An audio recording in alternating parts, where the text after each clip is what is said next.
ಉಪಯೋಗಿಸ್ಕೋಬೇಕು ಅಂತ ಒಂದು ಅರ್ಜಿ ಹಾಕ್ತಾರೆ. ಅದಕ್ಕೆ ತಕ್ಕಂಗೆ ಅವರು ಫೀಸ್ ಕೇಳ್ತಾರೆ, ಎಷ್ಟು ಎಕರೆ ಅಂತ. ಅಷ್ಟು ಎಕರೆಗೆ ಫೀಸ್ ಕಟ್ಟಿ ಇವರು ಡಿ ಸಿ ಕನ್ವರ್ಷನ್ ಅಂತ ಮಾಡಿಸ್ಕೊಬಿಡ್ತಾರೆ ಅಷ್ಟೇ.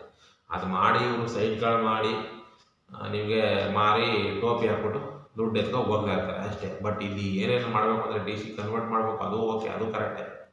ಬಟ್ ಡಿ ಸಿ ಕನ್ವರ್ಷನ್ ಜೊತೆಗೆ ಅಲ್ಲಿ ಲೊಕ್ಯಾಲಿಟಿನಲ್ಲಿ ಏನೇನು ಅಥಾರಿಟಿಗಳು ಬರ್ತದೆ ಅಂತಂದರೆ KEB ಆಗ್ಬೋದು, ಅಂದರೆ ಬೆಸ್ಕಾಮು, ಜೊತೆಗೆ BWSSB ಅಥವಾ ನೀರು ಸರಬರಾಜು, ಅದೇ ಕಾವೇರಿ ನೀರು ಸರಬರಾಜು ನಿಗಮ ಅದಿರುತ್ತೆ, ಅದ್ರ ಪರ್ಮಿಷನ್ ತಗೋಬೇಕು. ಏನಕ್ಕಪ್ಪ ಅಂತಂದರೆ ನೀವು ಮಾಡೋ ಸೈಟ್ಗಳಿಗೆ, ಲೇಔಟಲ್ಲಿ ನೀವು ಮಾಡೋ ಸೈಟ್ಗಳಿಗೆ ನಾವು ನೀರನ್ನ ಕೊಡೋಕ್ಕೆ ಪರ್ಮಿಷನ್ ಕೊಟ್ಟಿದ್ದೀವಿ ಅಂತ ಸರ್ಟಿಫಿಕೇಟ್ ಕೊಡ್ತಾರೆ. ಯಾರು? BWSSB ಅವರು. ಮತ್ತು ಕರೆಂಟ್ ಅವರು, ಬೆಸ್ಕಾಮ್ ಅವರು ಅಷ್ಟೇ. ಬೆಸ್ಕಾಮ್ ಅವರು ನೀವು ಮಾಡಿರ್ತಕ್ಕಂಥ ಮನೆಗಳಿಗೆ ನಾವು ಕರೆಂಟ್ನ ಒದಗಿಸ್ತೀವಿ ಅಂತ ಅಂದ್ಬಿಟ್ಟು ಅವರು ಅಪ್ರೂವ್ ಕೊಡಬೇಕು. ಜೊತೆಗೆ ಅಲ್ಲಿ ಲೊಕ್ಯಾಲಿಟಿಲಿರತಕ್ಕಂಥ ಈಗ